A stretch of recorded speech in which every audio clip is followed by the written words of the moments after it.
Talktainment Radio worldwide. Nothing's coming through. Talktainmentradio.com. We give you a reason to come. The world's greatest radio. We give you a reason to stay. Radio, the way it should be heard. You got the power. The views and opinions expressed are those of the host and guest and not necessarily those of TalkTainmentRadio.com, the management, the staff, or K&E World Network, LLC. Live call-in talk show. Dial 1-877-932-9766 and join the conversation here on TalkTainmentRadio.com.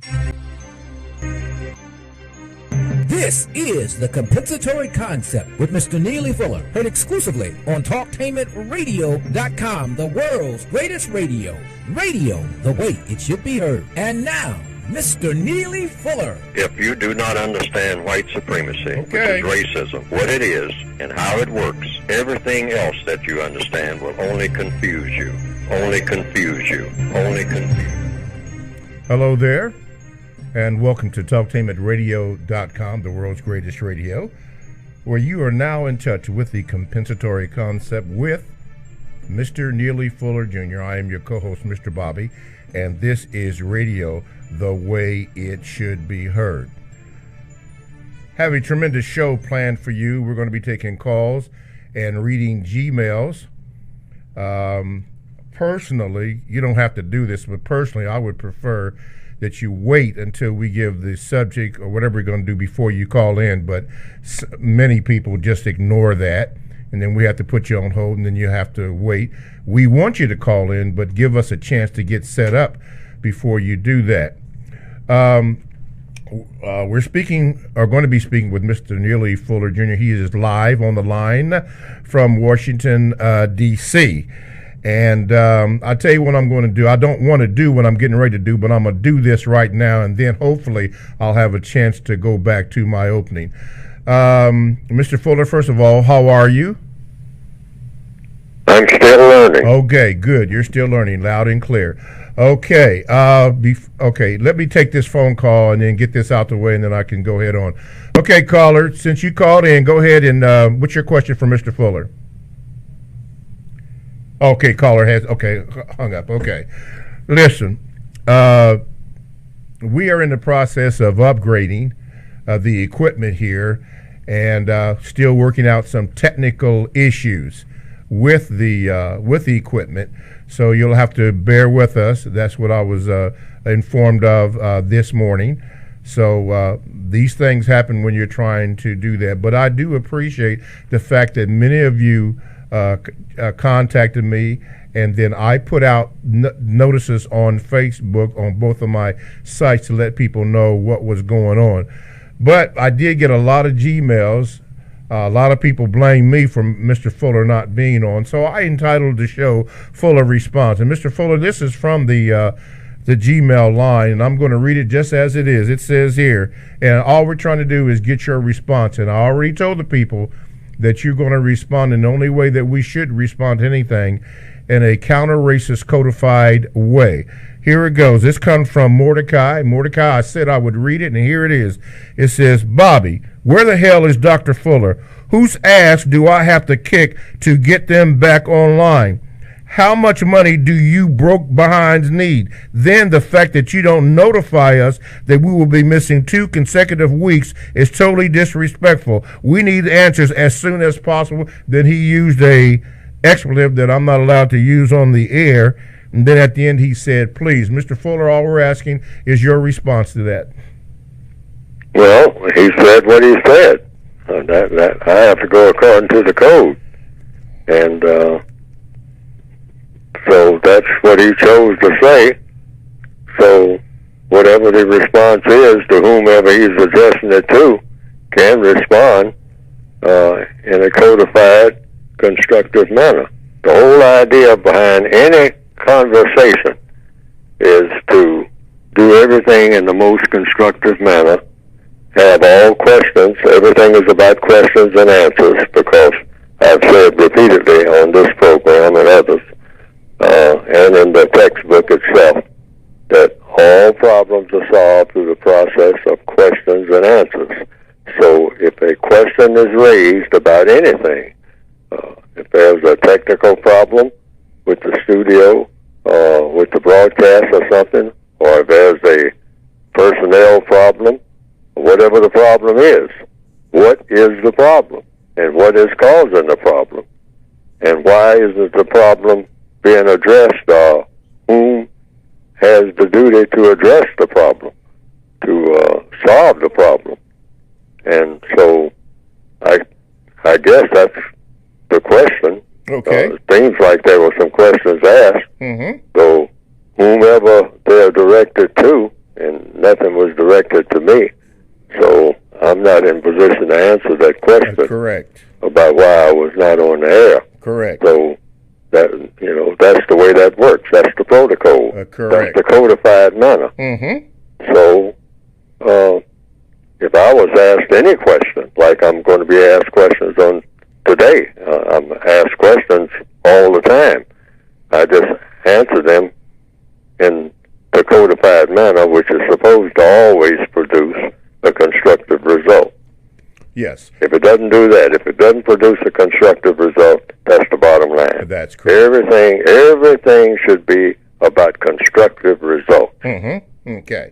And you are correct, Mr. Fuller, and I did address his question about that, but anyway, he did get a response from me, but I told him that I would read his question first on the program when we got back on the air. But like I indicated, those who do receive my emails or Gmails and are on Facebook, before I got his email or Gmail, I did tell them what was going on with that and with the station and the upgrades and all that kind of stuff. So be that as it may, but like I said, we all should be responding in a codified way to things that are addressed to us and realizing that we are in a global prison system or confinement, and if you go to jail, you're in greater confinement. That's just the way that it is. Okay, 1-877-932-9766 is the number that you can call. You can also Gmail me, as Mario just did, at the numero 7, Mr. Bobby, BOBBY, at gmail.com. And I will, if I get a chance to, I will read it, but as you can see, I'm already loaded up with Gmails. So if you can call in, that would be great too. You can also go to YouTube and just click on that icon and then type in the word Talktainment, and then scroll down to Talktainment number 2, and then you want to hit, I think, is it radio? Yeah, okay. And then you can listen to us and view us live if you would want to. And then Facebook.com/Talktainment, and then you can do that. Let me take a phone call. Okay, caller, you're on with Mr. Fuller. Go ahead, please. Caller, go ahead. Caller, are you there? Hello? Okay, I'm not getting a response there, caller. I can hear him. You can hear him? Yes, sir. Okay, I can't, but go ahead with your question, caller. I'll have to just play it by ear, Mr. Fuller. Go ahead, please.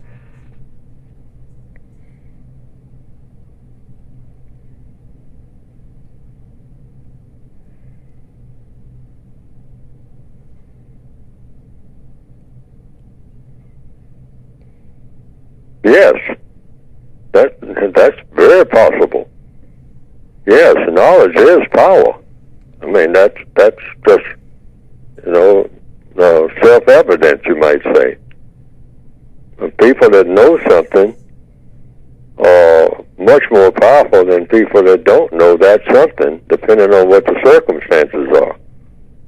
If I'm in a house that's on fire, and everybody else knows about the fire but me, and they get out of the house, they are more powerful than I am about survival of the fire. Everybody who gets out, and I'm sitting there unbeknownst that the fire is creeping up on me, and the next thing you know, it's too late, and I get consumed by the fire. So it goes without saying that a person who knows something that another person doesn't know, depending on the circumstances, is always more powerful than the person who doesn't know. the white supremacists make sure in most cases, and have proven that they make sure in most cases, that they know more than everybody else who is going to be a victim of white supremacy about whatever it is that they want to know about. Their knowledge to them is extremely important. Knowledge and understanding of what they know. And they always try to know more than anybody else. And so far they have proven to be the best in the world at that. They have great knowledge, so therefore they have great power, particularly over their victims, the non-white people of the known universe. Okay. Yep, thank you. I have my second question. That was a great answer, Mr. Fuller. Thank you. My second question is, what's the codified response for the listeners of this show in the event that it is no longer on the air? Oh, the show is about making everybody powerful within themselves.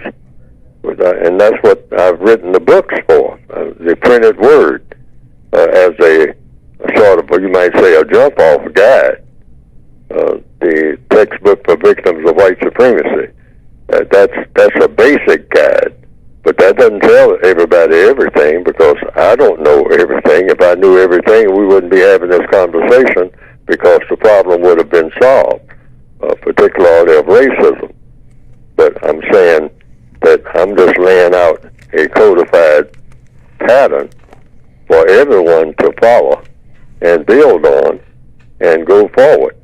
The whole idea is for each individual, non-white person, black person, victim of white supremacy, to become extremely powerful within him or herself by having what? Knowledge and understanding of what is going on wherever they happen to be on the planet at any given moment, and what to do about it. The best possible thing is called the universal concept, that portion of the code. In other words, you become universal man and universal woman. Meaning what? That wherever you happen to be, if you look around you, if you're dropped off in the middle of the night anywhere, blindfolded, and you look around you, and just in a few minutes, you make an assessment of what everything is about going on around you. Who's doing what and why. We're supposed to be trying to become just that intelligent. Figure out what everybody is doing and why they're doing it, and then figure out where we fit in or do not fit in, and then make the best of those circumstances that can ever be made by anybody, and do that in record time. That would be the qualification for a universal man and a universal woman. I want to give that illustration again. Being dropped off, blindfolded, anywhere, at any time, anywhere on the planet or in the known universe, and look around you in just record time, almost with lightning speed, and come to the conclusion of what everything is about going on around you, who is doing what, why they're doing it, how you fit into it, and what you can best, how you can best function in that particular environment where you are self-empowered to do all of the correct things that need to be done and do it in record time. I mean, in just a few minutes. Your brain should be moving just with lightning speed, just, and taking in all of that. That's a lofty goal. But every black person on the planet should be thinking about becoming a universal man or a universal woman. Okay. Being able to function in any environment with top efficiency and with the most constructive results. Okay.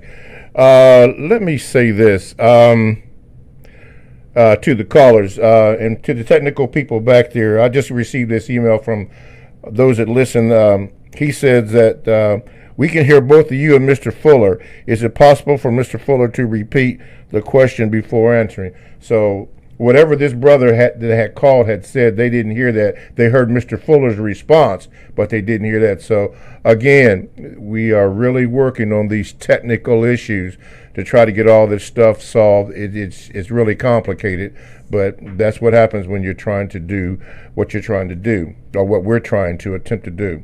TalkTameRadio.com is a 24/7, no-charge, worldwide broadcasting facility with hosts delivering on various topics such as news and lifestyle, sports, law, health, wellness, religion, and politics. Now, here's three that I'm going to share with you. All in the Family with S. Yolanda Robinson, New Money with Drew and Janae, and Wiggins World.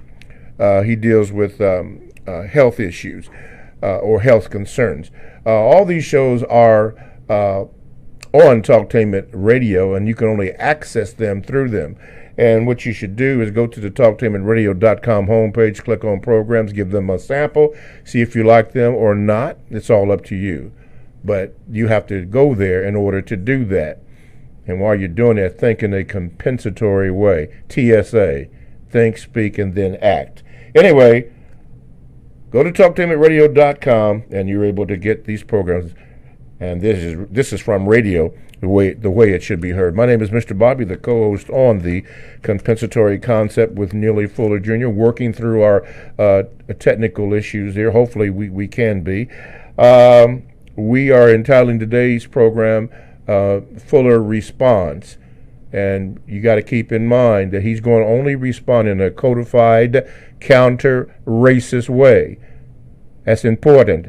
And so when you ask your questions, TSA, think, speak, and then act, and in a codified, counter-racist way. Because if you don't, you're just talking loud and saying nothing. I think James Brown made that song. But we have to focus, which has been one of our programs, concentrate on what we're saying. Mistakes and all, but you got to focus in on what we're doing, which is trying to produce justice. Let's go to the phone lines. Caller, you're on with Mr. Fuller. Go ahead, please. Good morning, Mr. Bobby. Good morning, Mr. Fuller. I finally got my book. I think it's just a phenomenal book. I can't stop reading it. I thank you, Mr. Fuller. My question is, I'm just having a hard time to conceive based on, the things that we encounter every day.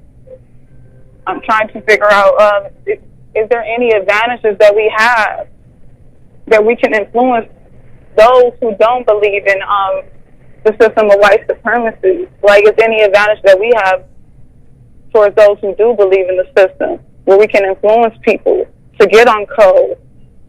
Because they have completely just mastermind everyone and just completely just everyone is just not on code. And I'm just trying to figure out the advantages I can do to be influenced. Okay, Ms. Fuller?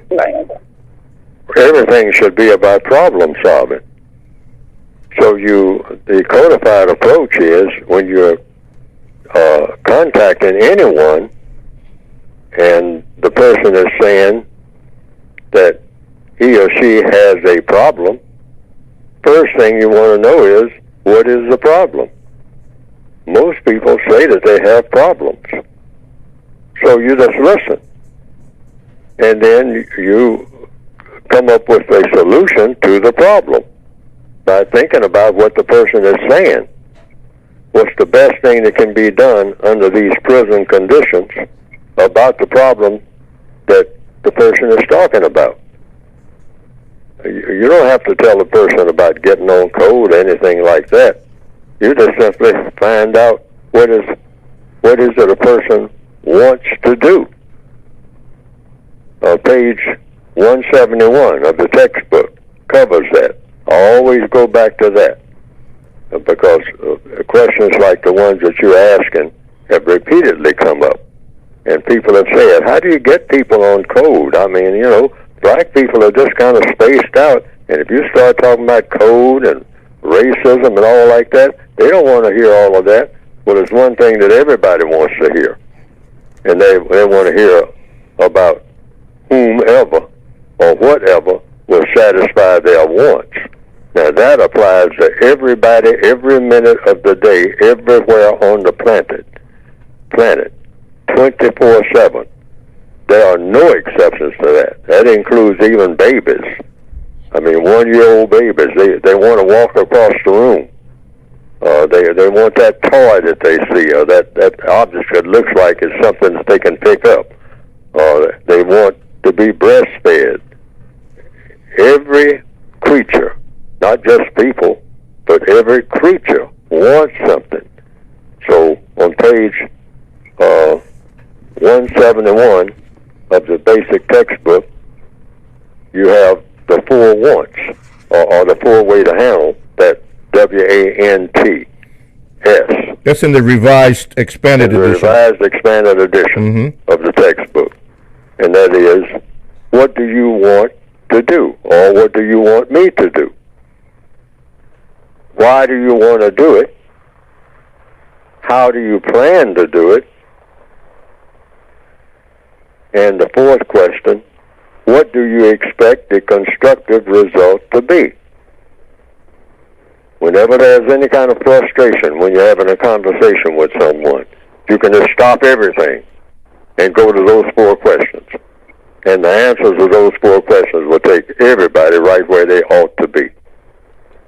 That's automatic.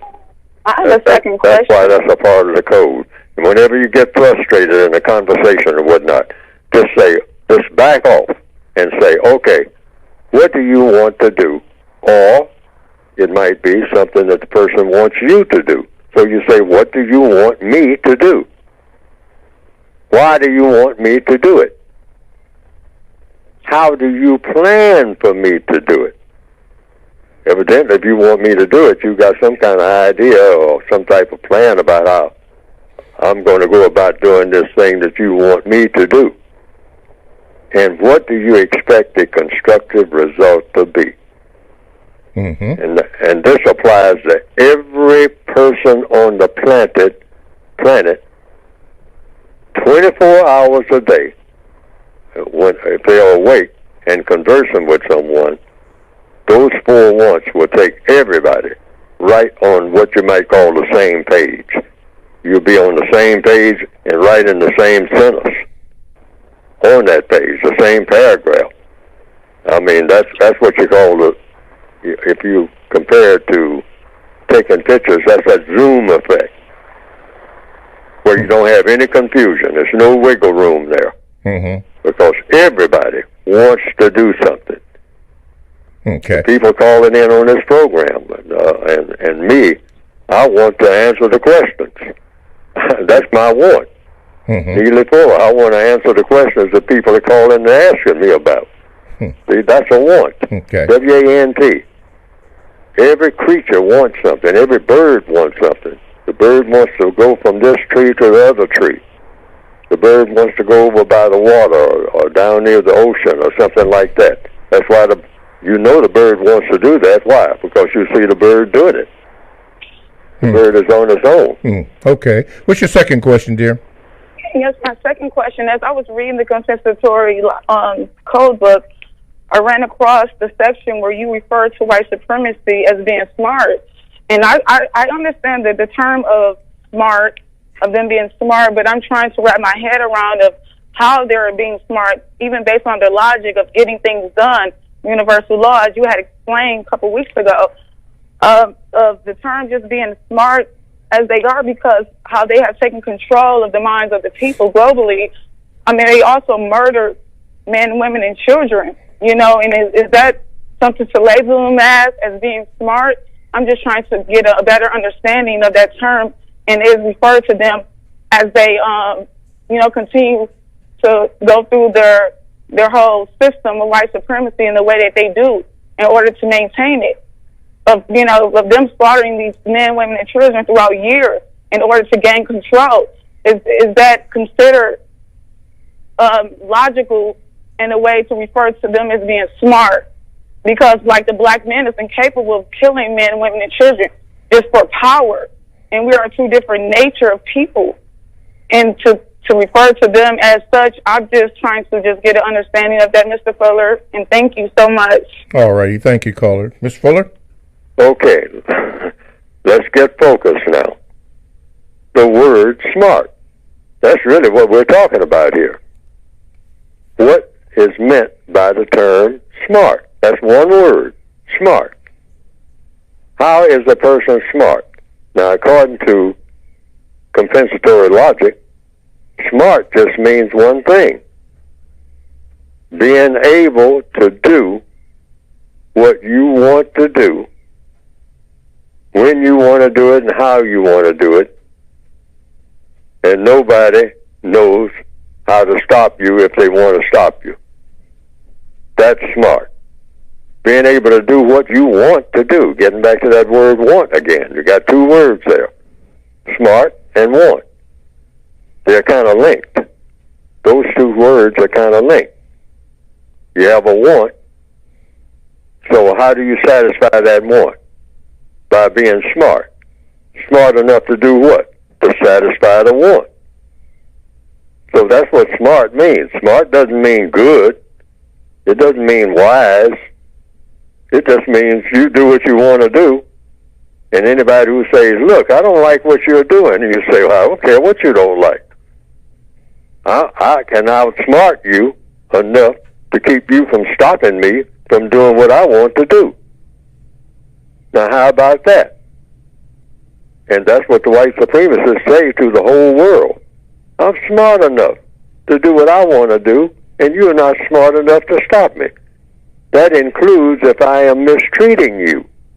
I'm smart enough to do that, and I will do that, and you're not smart enough to figure out how to stop me from doing it. And that's why you are a victim of white supremacy, and I am the practitioner of white supremacy.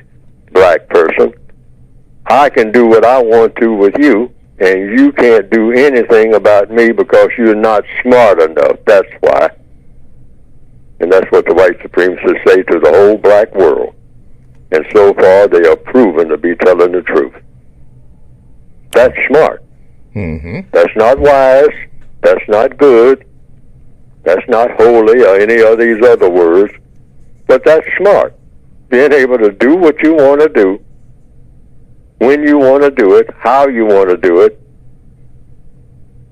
and other people can moan or cheer it or whatever, but you are doing what you want to do. Smart and want. Want and smart. Mm-hmm. I want something, and I'm smart enough to get what I want, the way that I want it, when I want it, how I want it. Yes. And anybody who doesn't like it gets smart, like me, enough to stop me.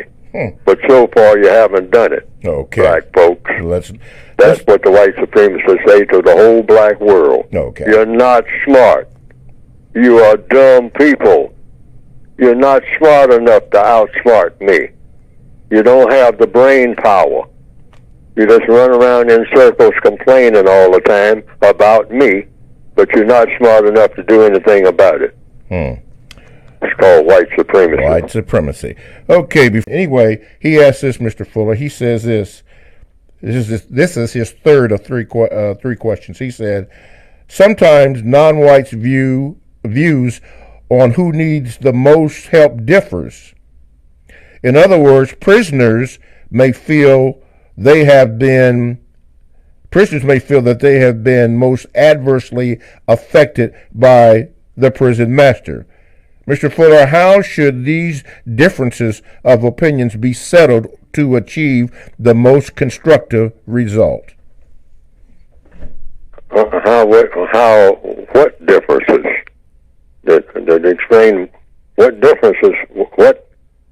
I can't get the core of the question. He says sometimes non-whites' views on who needs the most help differs. He didn't say how, but differs. In other words, prisoners may feel they have been most adversely affected by the prison master. How should these differences of opinions be settled to achieve the most constructive help or most constructive result? Questions and answers. I've said on this program and according to the code that all problems are solved through the process of questions and answers.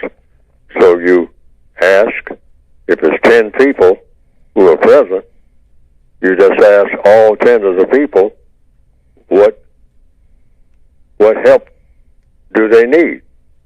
Each person It's asked individually. What do you need help with? What is it that's your problem? How many problems do you have? You got 10, 15, 20, 27? And what do you need help with? And so you just make an assessment of who needs the most help. And that's the person you start with first. It depends on how many people are involved in a particular situation. And you always start with the person who needs help the most and work back for a very logical reason. That's how you get justice, helping the person that needs help the most. And underline, in front of the word help, underline the word constructive. Constructive help. In other words, it has to produce a constructive result. Some people will say that they need help with their drug problem. And you say, okay, well, we got a program here. I mean, I can direct you to some sources that can help you with your drug problem, but it's not going to be the way that you probably want it done.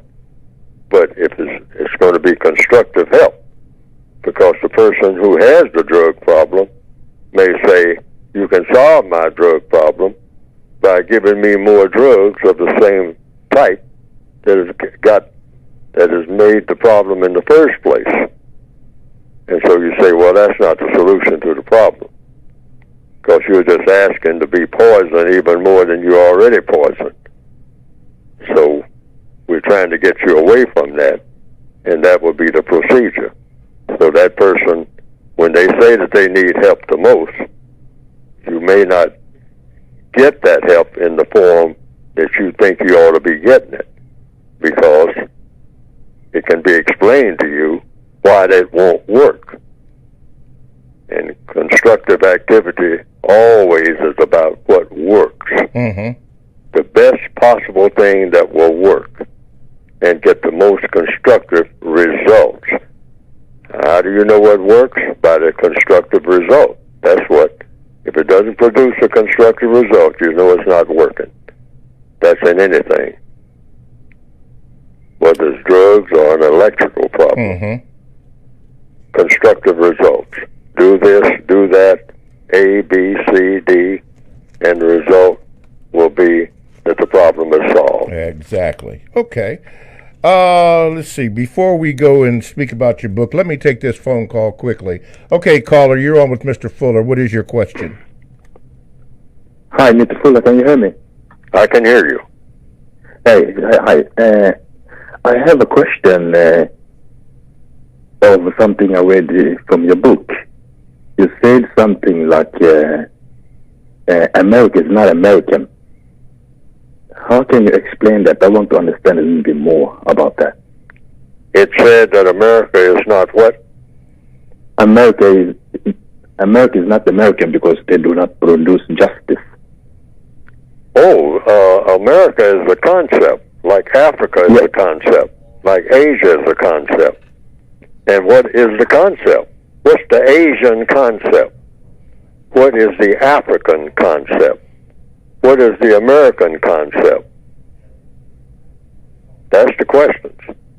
So the American concept, after everybody gets through talking about constitutional law and this and that and the American way and make America great again, you ask the question, well, what is America?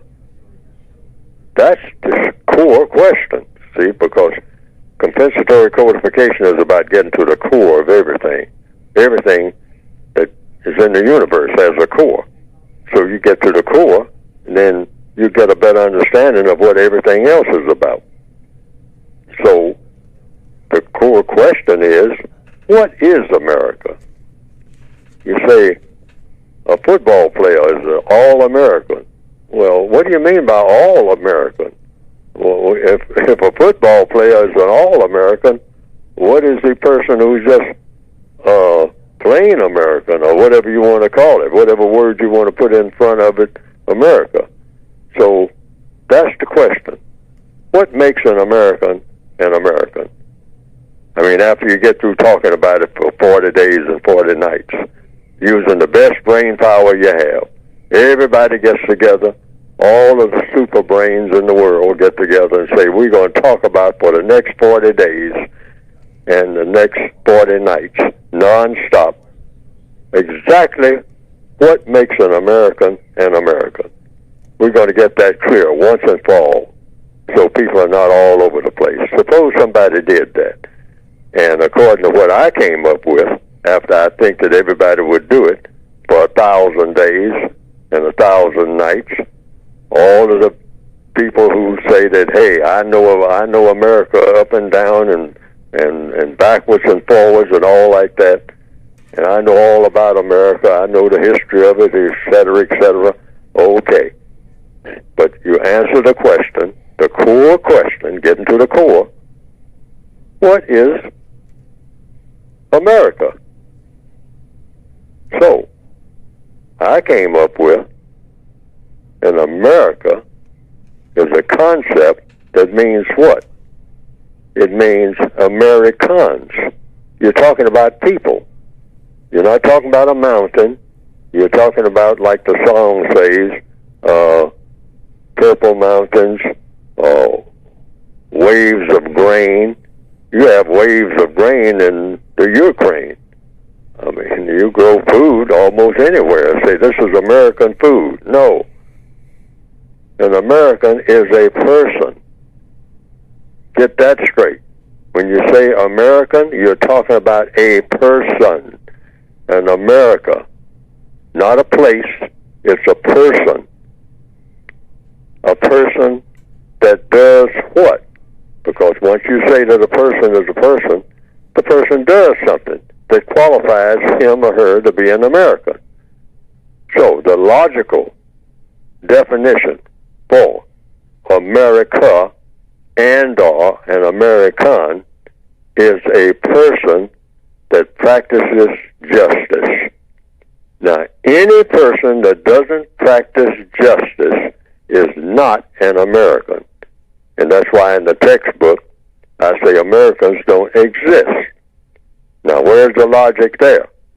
After having said that an American is a person that practices justice. And then I followed that by saying Americans don't exist. Why? Because there are no people who practice justice. Why? Why is it no people who practice justice?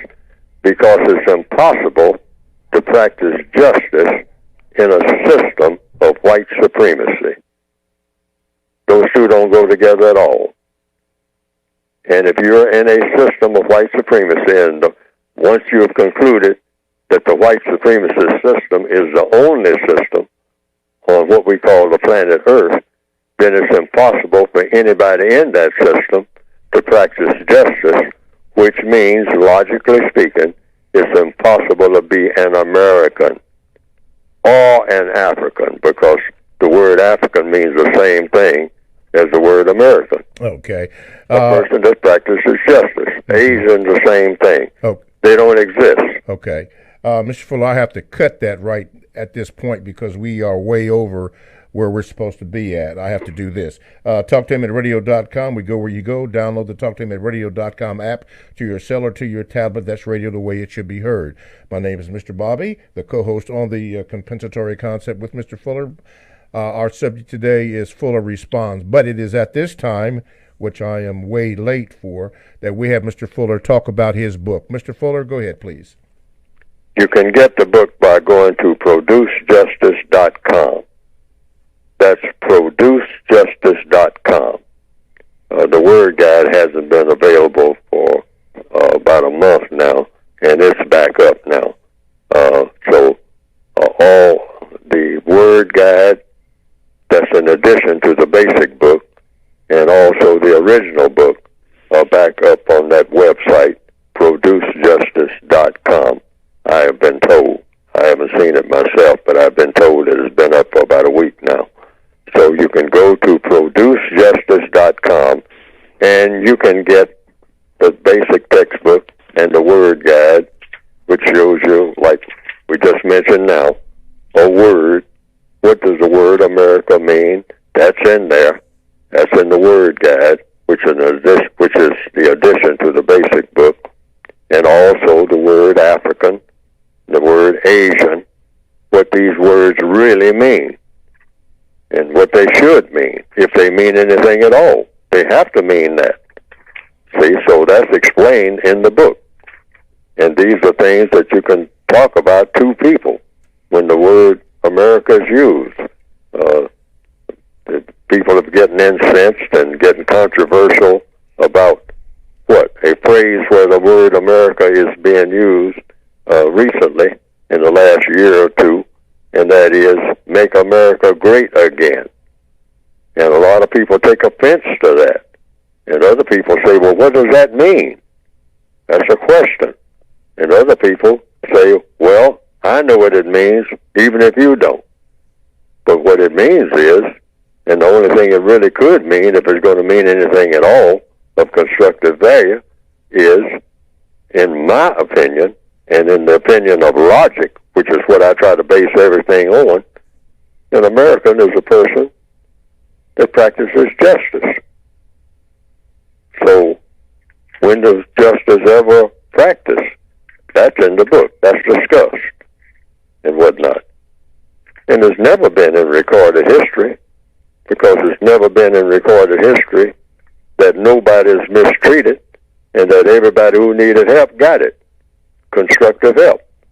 So justice has never existed in the history, in the recorded history of the entire world. Not in recorded history, according to everything that I've ever read. There's never been a time when that's been the case.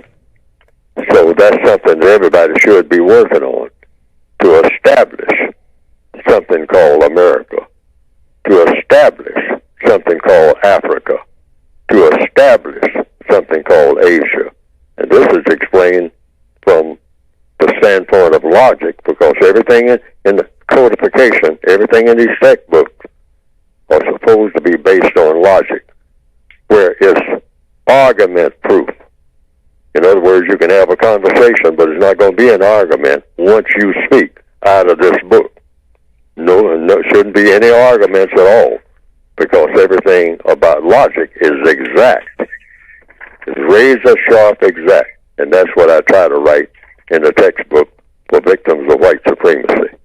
You can get the book by going to producejustice.com, and it should help the individual person to think, speak, and act every day, wherever you happen to be, in a manner that when you do the talking, everything is going to come into focus. According, that's what the book is written for. Everything comes into instant focus and problems get solved. That's what the book is written for. If the book doesn't do that, it's not doing its job. All righty. ProduceJustice.com. ProduceJustice.com. Okay, the caller is back on the line, Mr. Fuller. I guess he had an additional question. Go ahead, caller. Hi, Mr. Fuller. I'm back here again. I just have a question. In your book, you said something like they control everything. And at the same time, you say things that we need to do is to produce, repair, and repair things that we need. At the same time, I'm wondering to myself, if they control, if they control me, they control everything I own. In other words, if I try to produce something, that means everything I produce, they control it and they own it. Is that any need for me to do that? Is that what now? What's your question? My question is, if they control everything, I do. So do they yes, that's the statement. Now, what's the question? My question is that will they control everything I produce? Because you say something like there's 4 things that people need to do, and remember only 2 of them. One of them was produce, repairing, and the 2 of them I forget. Maybe you can help me. Oh, well, all through the textbook is things to do and not do. just look at the circumstances. You have 9 areas of activity. The book is segmented into 9 areas of activity: economics, education, entertainment, labor, law, politics, religion, sex, and war. Now that should just about cover everything in your reaction to the system of white supremacy, the prison system called the system of white supremacy, because that's what it is. And so it tells you or makes suggestions about what to do and what not to do, because everything comes down to doing and saying. What to say under certain circumstances and what not to say. What to do under these circumstances and what not to do in a prison system. Now, you're correct in making the assessment that they control everything, but that's why sometimes I use the movie Shawshank Redemption to say, what do you do in a situation where you're completely at the command of someone else who is opposed to you? Someone who is harsh in his or her treatment of you. And that's what the system of racism is, a system of mistreatment. It's a slave system. So what do you do as a slave? When you are told what to do, where to go, when you can go, et cetera, et cetera, et cetera. Well, they allow you to do some things. So you make the best of the some things that you can do. And that's why, like was mentioned in the program earlier about the movie Shawshank Redemption, the character in that movie, it's a very important movie, and a lot of people should see it. I keep recommending it. The character in the movie, Under the Frame, said, I am in terrible circumstances, in the worst of circumstances, all right, that I know of and still be breathing. So I make the best of those worst circumstances. So how can I do it? You have to actually use the power that is being used against you and make it work for you. And that takes some thinking.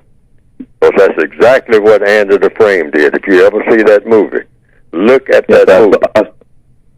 I saw that yesterday because I saw that yesterday because I heard you talked about it a lot. So I saw it yesterday. Yes, I've talked about it for years, ever since it came out.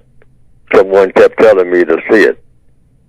Just one person kept telling me to see it, and I said, Shawshank Redemption, what is that? I mean, what kind of movie is that?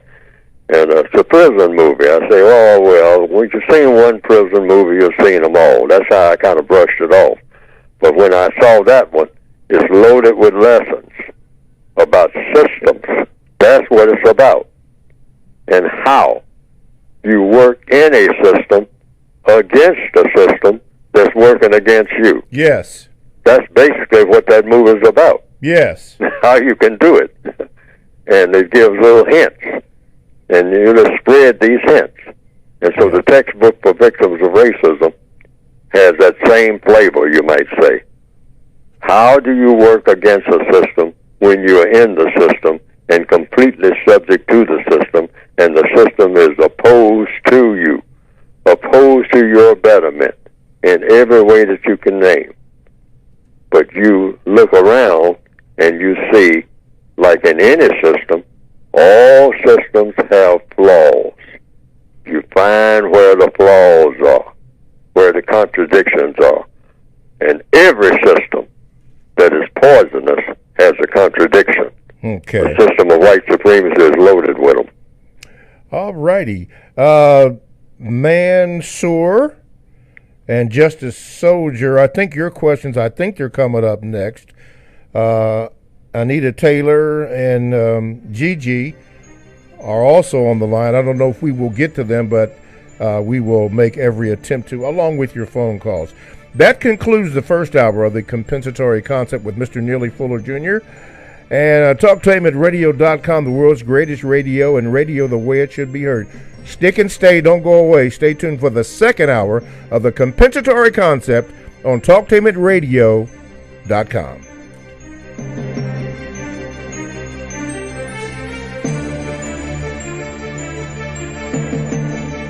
World's greatest radio, talktainmentradio.com. Talktainment Radio, worldwide sound. Talktainmentradio.com. We give you a reason to come. The world's greatest radio. We give you a reason to stay. Radio, the way it should be heard. You got the power. The views and opinions expressed are those of the host and guest and not necessarily those of TalkTainmentRadio.com, the management, the staff, or K&E World Network, LLC. Live call-in talk show. Dial 1-877-932-9766 and join the conversation here on TalkTainmentRadio.com. This is the Compensatory Concept with Mr. Neely Fuller, heard exclusively on TalkTainmentRadio.com, the world's greatest radio. Radio, the way it should be heard. And now, Mr. Neely Fuller. If you do not understand white supremacy, which is racism, what it is and how it works, everything else that you understand will only confuse you. Only confuse you. Only confuse you. Okay, welcome to the second hour of the Compensatory Concept here on TalkTainmentRadio.com with Mr. Neely Fuller Jr. I am your co-host, Mr. Bobby, and this is the world's greatest radio, TalkTainmentRadio.com. The way that radio should be heard. Today's subject is entitled Mr. Fuller Responds, and what he is responding to is your questions and your Gmails. And keep in mind, now for those who already know how the show works, you know that Mr. Fuller will only respond in really the only way that he knows how to respond, which is in a counter-racist codified way, which is the way that we all should be thinking. TSA, not the Transportation Safety Administration, but to think, speak, and act in a codified way. If you do that, if you stay focused, then you will understand the concept that we are actually in a prison system, a global prison system. We really are. You don't own anything. You think you do, or the illusion is that you do, but you really don't, because at any time that they get ready, they can take it. But our hope is to concentrate on justice. Think, speak, and act in that way. And this is what the program is trying to teach all of us, including the person that's speaking to you now. I'm still learning. So with that in mind, we will go to the first question, Mr. Fuller. Now, this question was asked, but the people couldn't hear it. It was from Mansour. So he texted me back and asked me, you've already answered the question, but the people didn't hear it. So I'm going to ask his question again from the first hour. And it was simply this. It says, Mr. Bobby, I was the first caller that no one could hear except Mr. Fuller. If possible, can you reread my questions on the air so that your future listeners can put Mr. Fuller's response in context? Here it is. Number one, logically, if I know something that someone else does not know, then can I have power and or control over them? If that is the case, can't I have power and or control over a white supremacist by knowing something that they don't know? What's the codified response for the listeners of the show in the event that this is no longer on the air? That's the second question. But the first question, Mr. Fuller, if I know something that someone else does not know, then can I have power and or control over them? If that is the case, can I have power and or control over a white supremacist by knowing something that they don't know? And the answer is yes. Even within the system of white supremacy, knowledge is power. That's what I mean by the United Independent concept. Each individual has power. If he or she has knowledge of something that's essential to know that another person doesn't know. Knowledge and understanding of a particular context context, meaning circumstance, if I know how to, like I'll give an illustration of another movie, since I mentioned Shawshank Redemption. I'm going to mention another movie, Key Largo, which is, I presented on this program, that's on my movie list. Key Largo with Humphrey Bogart. I think it was about 1948. There was a gangster played by Edward G. Robinson, and he was having problems trying to get away from the Florida coast to hide out in Cuba after he had completed a business transaction, a gangster transaction. And the problem was the people who he had hired to bring him from Cuba to Florida to make his gangster transaction got scared that they were going to be harmed by him, so they took off with the boat that was supposed to take him back to Cuba. So then he, by force, was going to force another person to take him to Cuba, a person who knew how to operate another boat.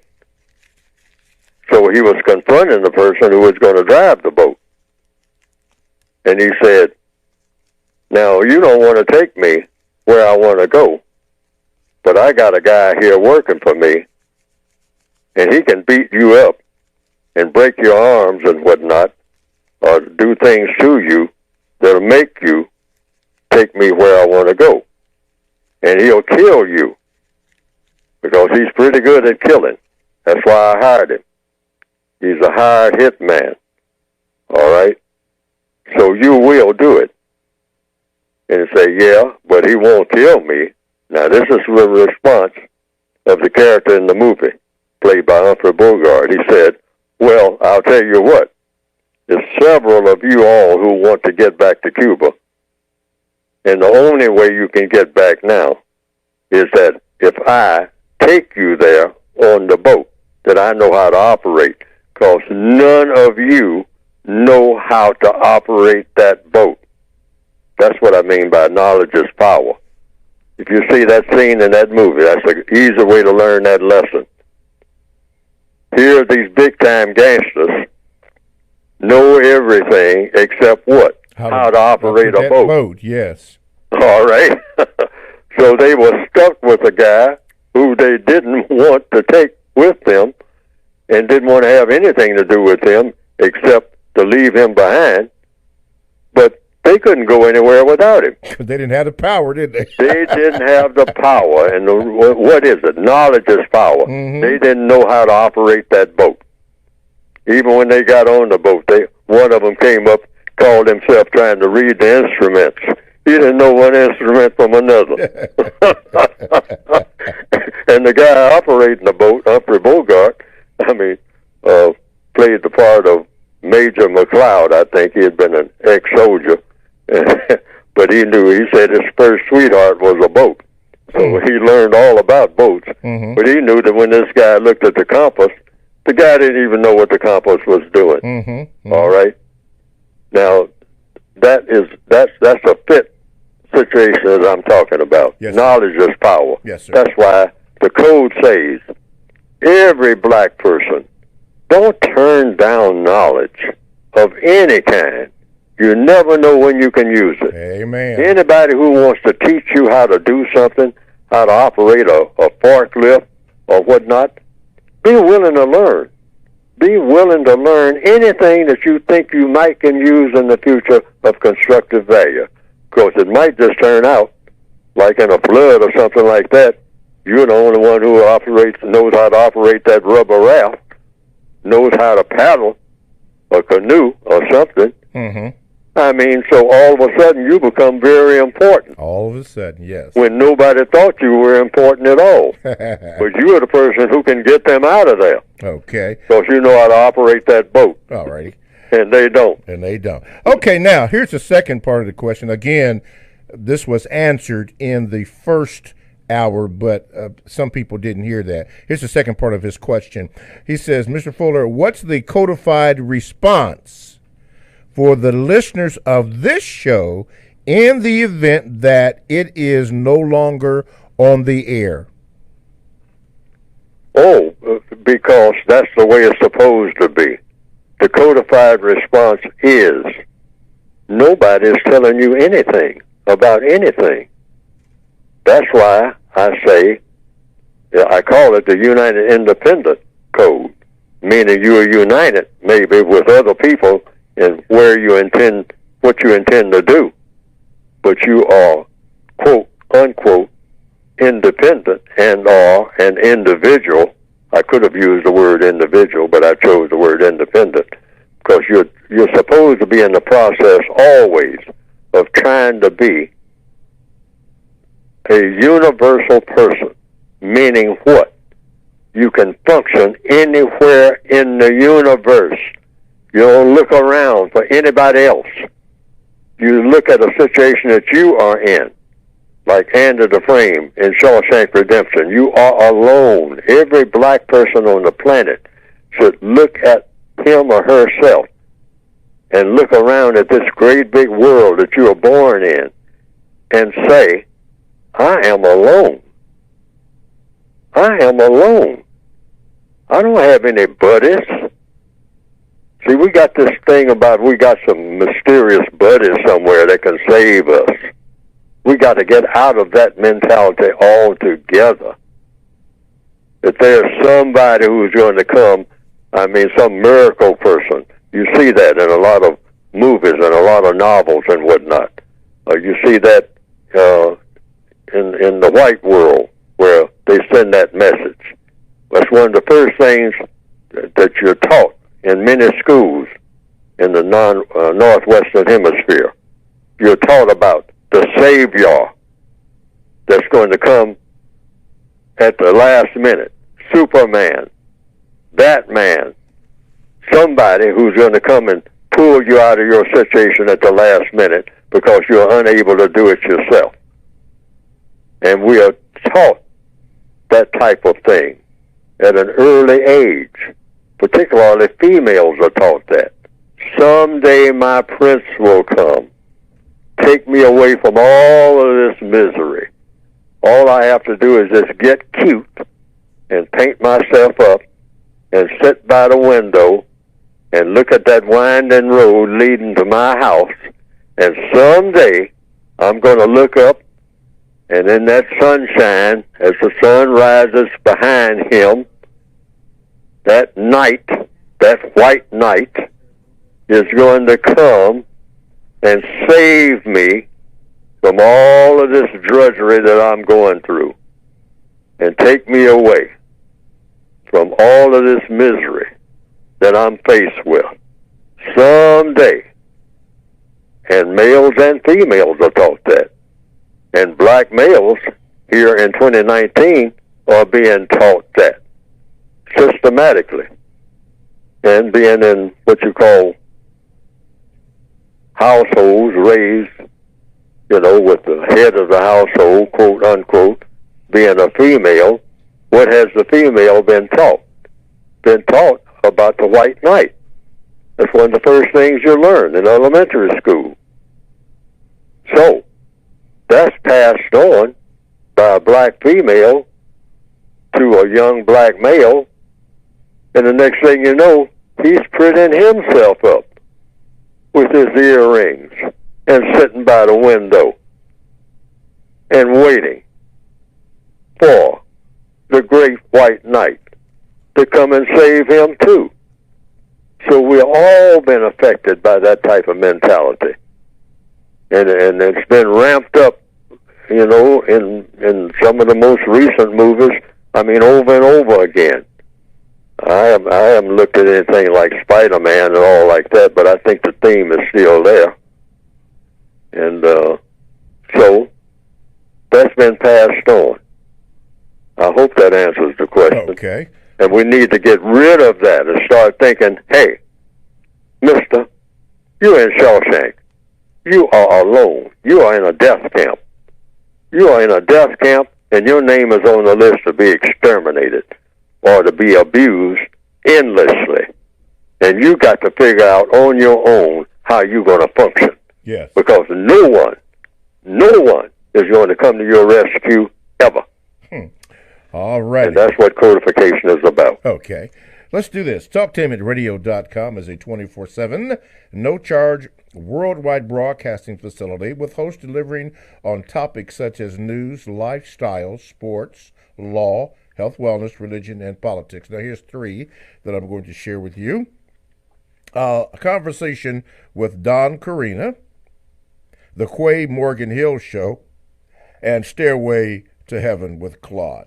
Now, all these shows are exclusive to TalkTameAtRadio.com, and all you have to do is go to the TalkTameAtRadio.com homepage and click on programs, and there you will see a list of the complete programming that TalkTameAtRadio.com offers you.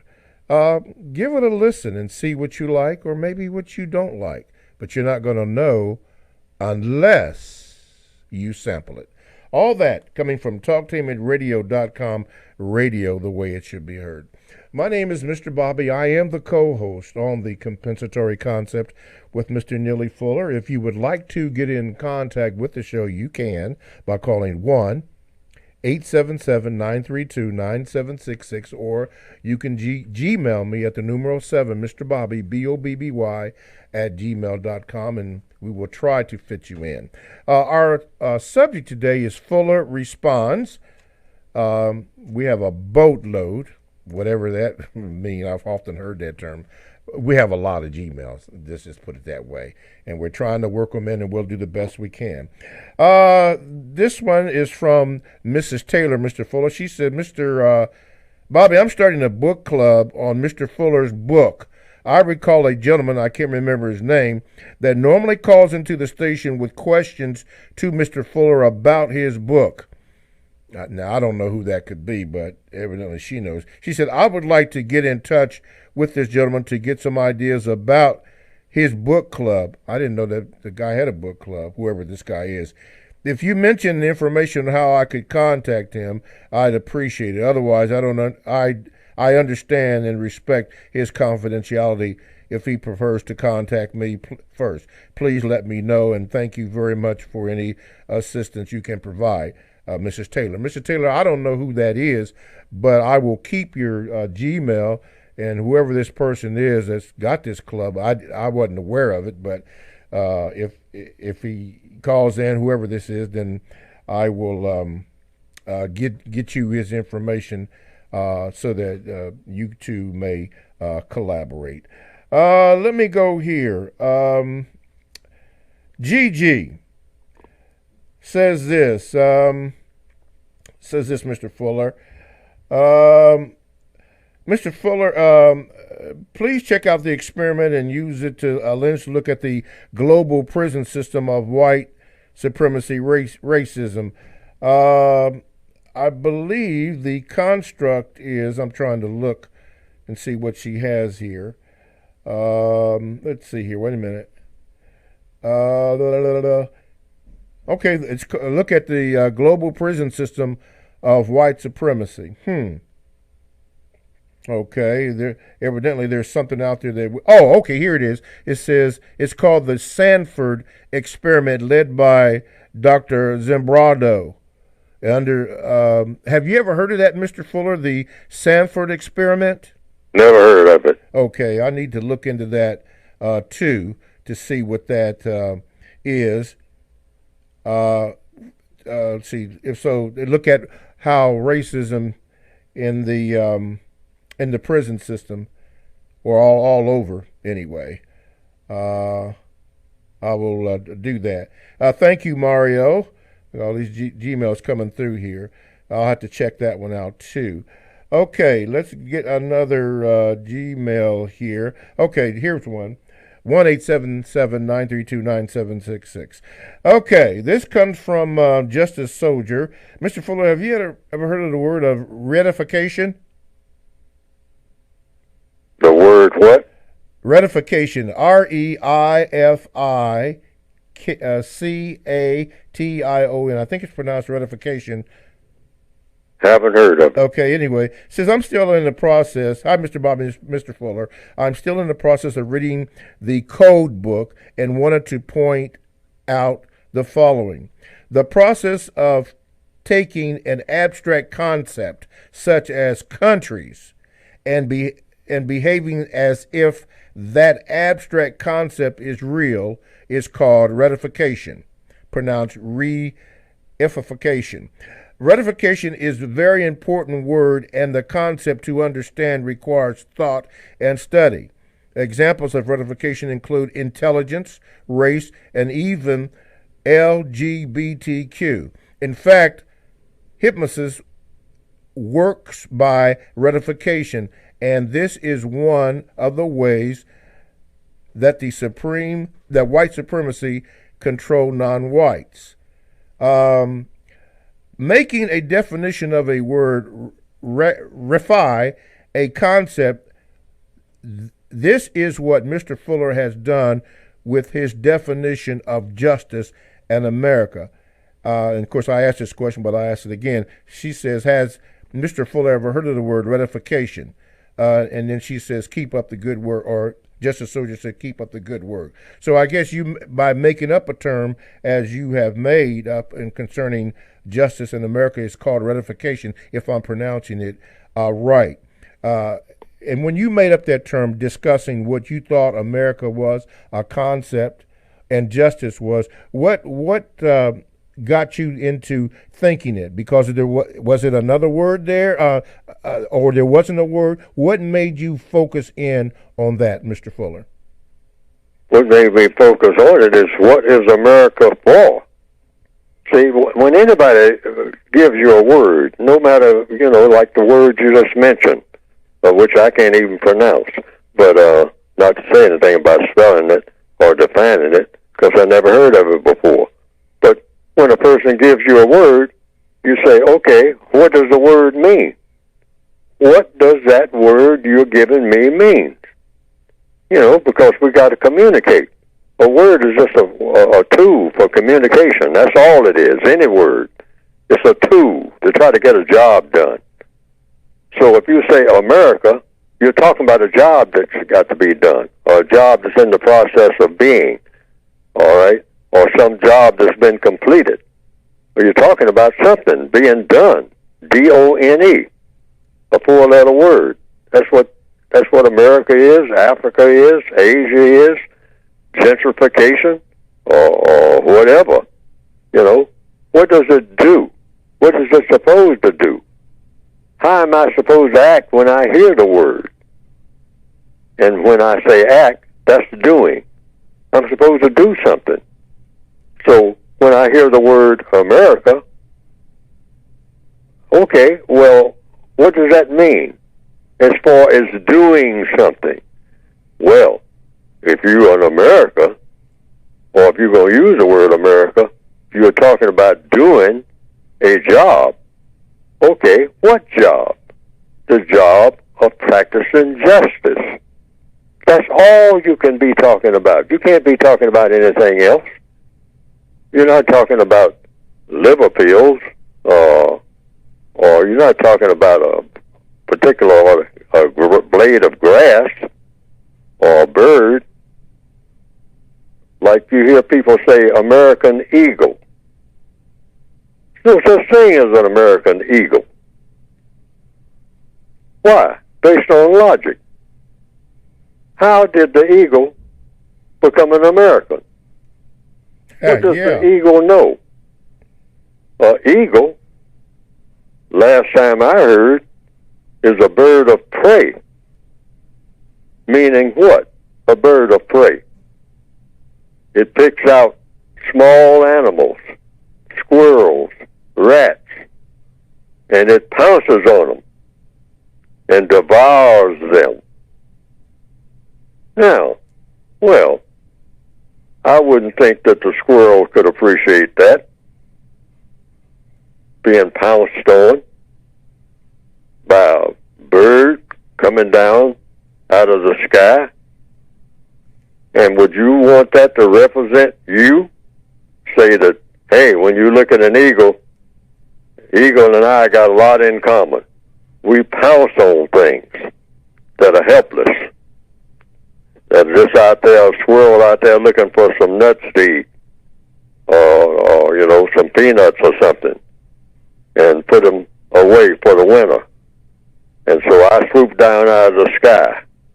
Now, do I want to be like that? But people actually take what they call a symbol of an eagle and call it an American. They craft them in factories and put them on top of what? A flagpole. And then the eagle is on top of the flagpole. Look at this now. And then the flag is next. Now, what kind of message is that supposed to send? You got a flagpole. You got a symbol made in a factory of an eagle on top of the flagpole, and then you have your quote, unquote, American flag up under the eagle, which means that the eagle is superior to the flag. And the eagle is known for what? Pouncing on helpless creatures. And you say that's a symbol of myself. So people should look at me with what? Great suspicion. People who figure that they're kind of weaker than me. Because this is a pouncer. This is something that will tear a rabbit apart. All right? Oh, so it'll tear a person apart, maybe? Maybe? What does that mean? Is that a symbol of justice? See, sometimes we do things. We're looking at things all around us. And we ask questions about these things, all right? And so when you say America, America is a symbol of what? It's a word that means what? Practicing justice. That's the only thing it can mean. So therefore, there are no Americans because it's impossible to practice justice in a system of white supremacy. Now, you either have white supremacy or you have justice, but you can't have both in the same universe at the same time. Nobody can make that argument that that can happen, because that is absolutely impossible. So you either have white supremacy or you don't. Or you have America or you don't. And when you examine the facts, you got white supremacy, so you don't have America. Because an American is a person that practices justice, and logically speaking, it's impossible to practice justice in the system of white supremacy. Why? Because the system of white supremacy is dedicated to the practice of non-justice. Because it's designed to mistreat people. That's why. Yes, it is. Yes, it is. Okay, I'm going to take this phone call, but we only have a minute left in this segment, so I'll have to take the phone call after we have our break here. Just a reminder, it's been mentioned that yesterday was the 25th anniversary of the movie The Shawshank Redemption, which has been mentioned on this program, I think, at the end of the first hour and also even in this hour. Good movie. It is on Mr. Fuller's list. Oh, yeah, Mr. Fuller. Have you completed that list, and is the list up on your website of the movies? No, it hasn't. It was supposed to have been put up about 2 years ago. Oh. I stopped talking about it because it's just not there. And Okay. I've made up the list, and then later on I'm going to put on that website what the lessons are supposed to be, but the list isn't even up yet. Oh, okay. All right. So I'm going to have that put up when I can make the contact. Here again, there's all kinds of things that keep interfering with the process of trying to get things codified, and that's one of the things. I've had a lot of interference with getting that list up. Okay. Let's go to the phone lines. Go ahead, caller. You're on with Mr. Fuller. Okay. Good morning. Have a couple of things that I want to share, and I know this is a radio show and it's not for for praise, but I wanted to give Mr. Fuller his flowers while he's here. I really feel like his work and just his expression of life is really something to marvel at. And I feel like you're a father that I did not have, and I hear everything that you say, and I really appreciate it.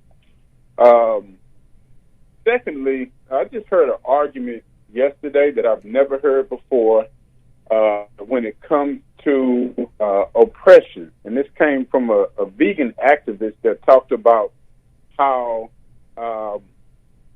our consumption of meat and the killing of animals could underlie the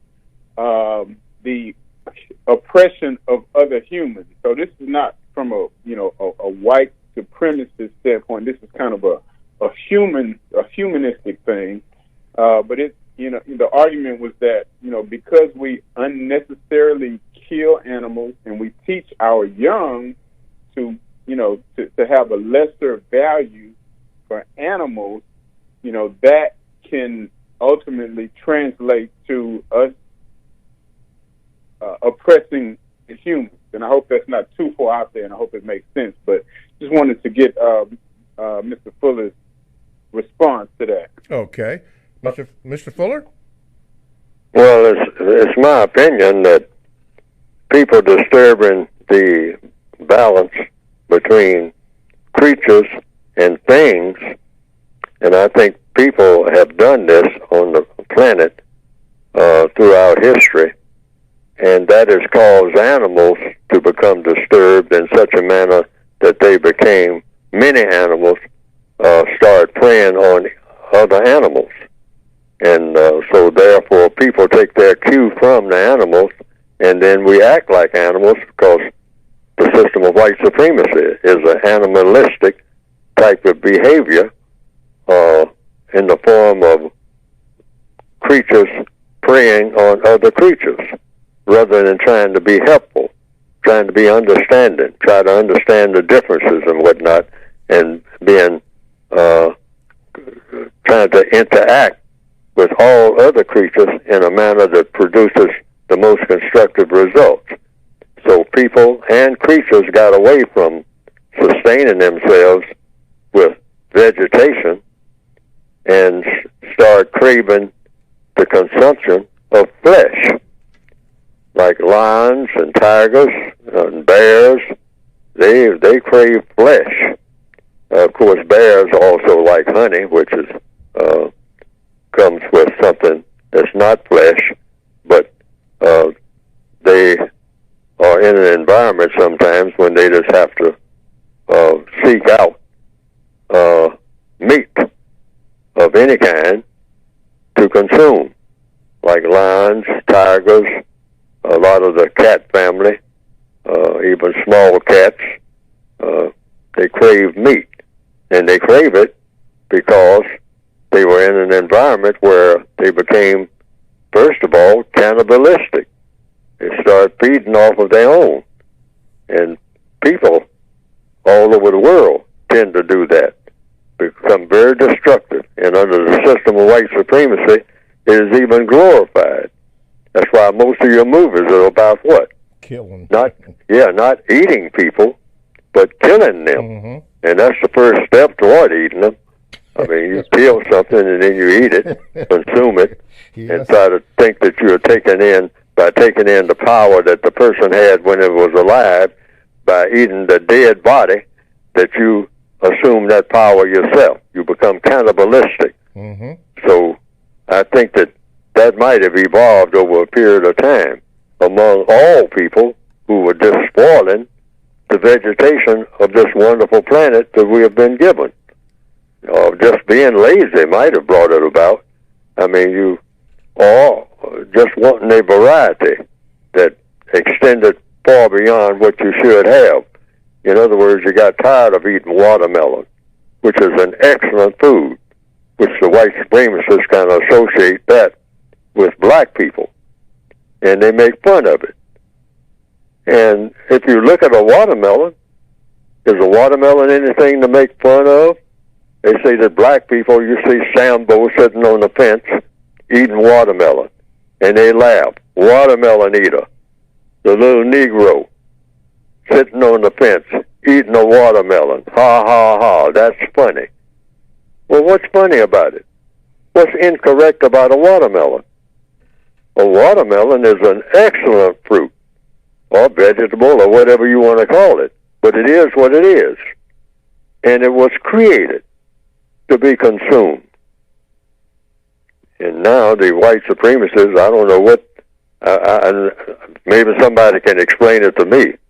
Now that I'm thinking about watermelon, why is it that watermelon, unlike watermelon when I was coming up, watermelon doesn't have seeds now? Not good. And I have not figured out how that's done at all. Watermelon without seeds?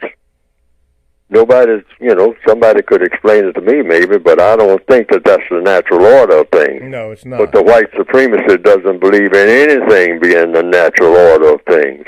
That's how you got white supremacy. That's not the natural order of things, even though they claim that it is. A person mistreating a person based on color, is that natural?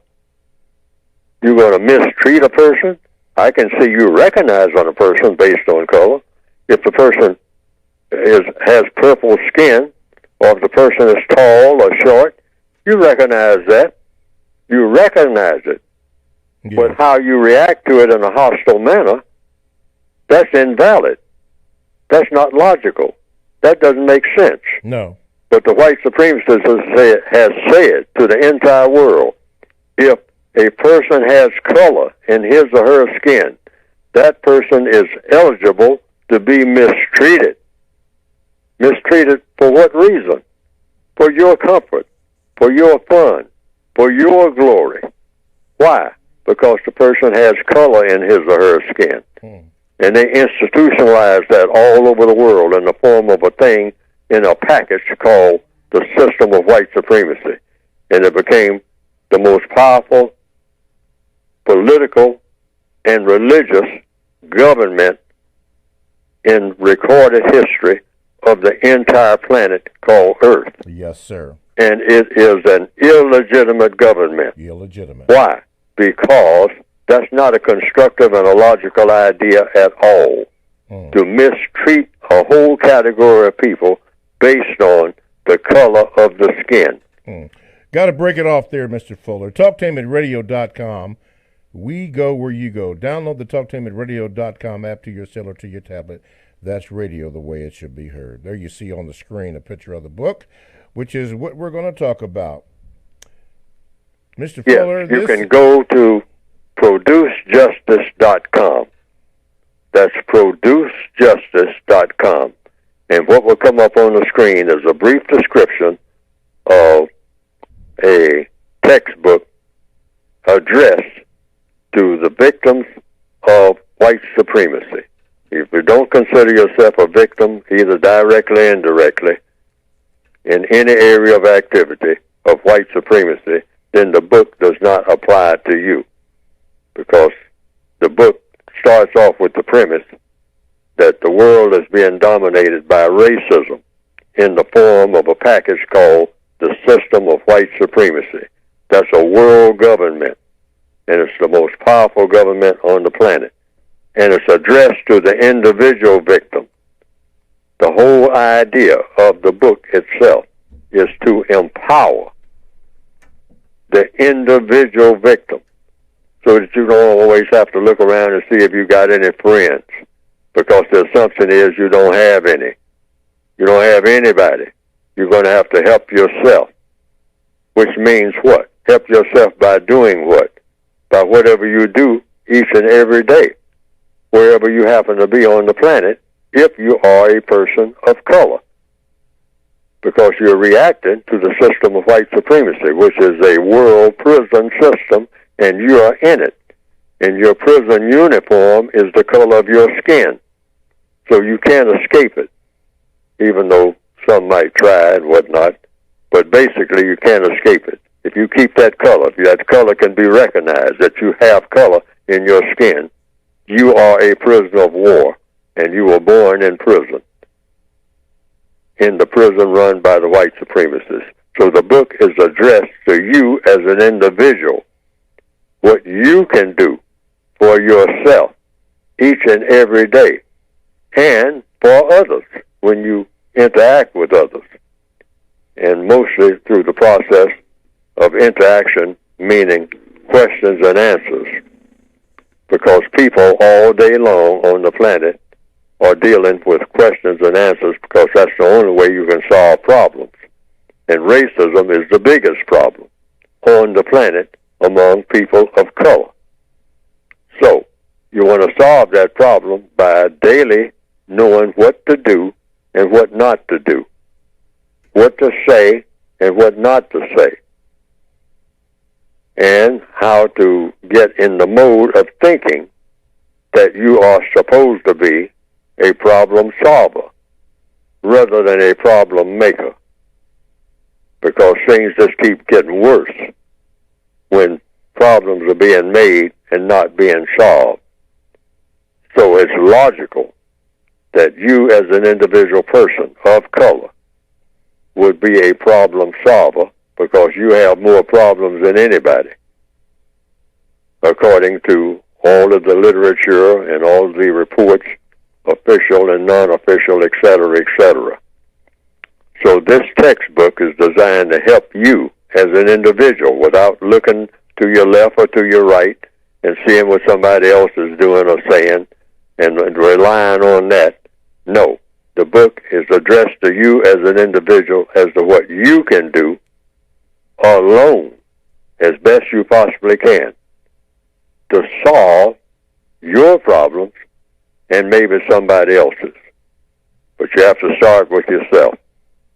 And that's what the book is addressed to. You can get it by going to producejustice.com. Producejustice.com. All righty. Producejustice.com. Okay. Baba Tunde, hopefully we'll get a chance to get to your Gmail, but right now we're going to go to the phone lines, and let's see here. Go ahead, caller. You're on with Mr. Fuller. Okay, Mr. Fuller, I guess you could call this BGQ. Generally, when you think about a prison, most prison inmates are totally dependent upon the prison staff for food, clothing, and shelter. So, but when you think about black people in America, the majority of black people in America are totally dependent upon people who call themselves white for food, clothing, shelter, and a job to get that food, clothing, and shelter. So black people are in prison regardless of whether or not they want to accept it or not. Now, here's the final comment, and I would like you to respond to this.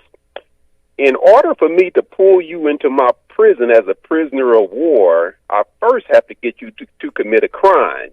And how did the white supremacists get black people to commit a crime? By confusing us about what's the difference between constructive behavior and non-constructive behavior.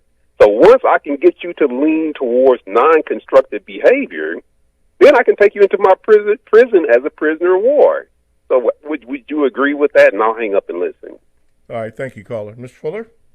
Well, the code position is we're born in prison anyway. And what the code defines in the word guide is what we call prison, like going to Folsom Prison, Attica, or if you're talking about overseas, Robbins Island in South Africa. That's a prison system. You're talking about greater confinement. Thank you, Mr. Fuller. And see, because we got to start with the premise that if you are a person of color anywhere on the planet, yes, and we got to take that American equation out of it. It doesn't have anything to do with America. Right. Racism is not American. I mean, don't ever put those two things together. No. We've been brainwashed, and that's one of the traps you're talking about. You know, and then you become what? When you say something, well, America mistreats black people. That's impossible. Why is it impossible? Because it doesn't exist. That's why. We have a system of white supremacy. We don't have an American system, or an African system, or an Asian system, But we have been told this over and over again. And then when a black person starts saying something about oppression or something like that, the black person, on account of the brainwashing, immediately associates that with the word America. It's no association at all. There's no connection between mistreatment and America at all. It's impossible for an American to mistreat anybody. That can't be done. Get that in our minds and stop saying that. Stop even implying that. Yes. Well, in America, black people are oppressed and what. There's no such thing as America. You got a system of white supremacy, and that's all you got. That's all you got. Right. ALL is nothing else. Exactly. There's no African system nowhere on this planet. There's no Asian system nowhere on this planet. And there is not an American system anywhere on this planet. Why? Why would I say that? And I would stand up on the floors of Congress and say it today. I mean, if I were allowed to do so, and then proceed to prove it by saying what? That in order to have an American system, or an African system, or an Asian system, you must practice justice. Which means what? You got to give a definition of justice. Justice means no person is being mistreated, and the person that needs help the most gets the most constructive help. You got to guarantee that. You got to guarantee it. If you can't guarantee it, you don't have an American system, you don't have an African system, and you don't have an Asian system. I don't care how many times people use those terms and then put all kinds of different flavors of definitions on it. I mean, talking about an American river or something like that, you're talking about a system that's practiced by people. African system, Asian system, American system. They don't exist. We're all in. You should be trying to bring in the existence of an American system, an African system, and an Asian system. Why? Because they all mean one word: justice. Justice. Every last one of those three words mean justice. They don't mean anything else other than that. That's why we have to TSA. Think. Yes, speak, and but somewhere again on this program, somebody will say, "Well, we got to get away from America because America ain't right about black people." What are we saying? What is America? What is America? It's a person that practices justice. And you don't get away from justice, but it ain't no justice to get away from. None. All right? So therefore, Americans don't exist because justice doesn't exist. Yeah. Nowhere on the planet. See, when you focus in on it, Mr. Fuller, we're all in confinement. Yes, we're all in confinement. We are born in confinement. It's not like we're getting ready to go to jail. Right. We're already in jail. Yeah. We were born in jail. And jail is greater confinement. Nothing else other than jail. Right. Right. And jail is greater confinement. You got to understand the difference between what we call jail. Yeah, what we call jail. That's just a smaller cell in a greater jail. Yeah. Because when you come out of that small cell, you're in a bigger cell. Yeah. You don't have no job, you don't have this, you don't have that, and you're getting ready to go back into greater confinement. Because that's how the setup is. It's called the system of white supremacy. Yes. That's the name of the prison I was system. Speaking with a person the other day of just about that, and it was mentioned that until you understand that concept, you're going to be subject to mass confusion in every area of people activity because they designed it that way to confuse you. You don't even know where you're at. And we're not using the correct word. Yes. If you don't get the word straight, then it's all downhill from then on. Downhill. Because all ideas and all behavior of people come from words. Words. When you go to a school, what do they pass around in that schoolroom? Words. That's what they pass around. It's just one word after another, one word after another, more and more words. That's what a school is. It's made up of words. You just get buckets and buckets of words. And these words are supposed to mean something. But you have to interpret them and reinterpret them. That's what I've tried to do, so that they reveal what? Truth. Truth. That's number one. See, the way that the term America is being used, it hasn't been revealed truth. That's why you ask. That's why you ask questions. And true, yeah. And if you ask enough questions using logic, cause and effect. Yes. All right, and using logic, figuring out things. The only word that the only thing that the word America can possibly mean in a logical way. A lot of people got their own ideas about what America is, but if you're talking about pure logic and the way everybody's been using it all down through history, they can't mean but one thing: practicing justice. That's it. It's nothing else. It's not a rock. It's not an eagle. It's not a flag. It's a person that practices justice. And get that in your mind from this program, if not all the other programs, and in the textbook itself. I mean, and lock on to that. Which you can get at Purdue. Using the term America in any other context. But you can get that textbook at Produce Justice. Go to ProduceJustice.com. Right. All right. Well, Mr. Fuller, thank you as we come to the conclusion of the second hour. Thank you. This program was entitled Fuller Response. TalkTainmentRadio.com, the world's greatest radio the way it should be heard. Thanks for listening, and we will see you next week. Thank you, Mr. Fuller.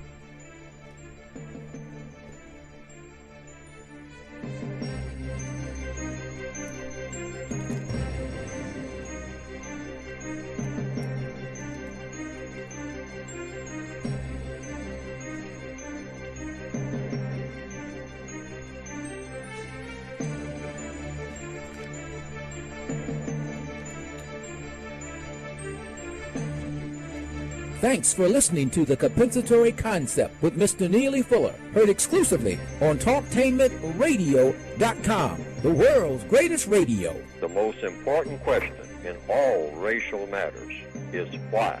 One should always ask it. Radio, the way it should be heard.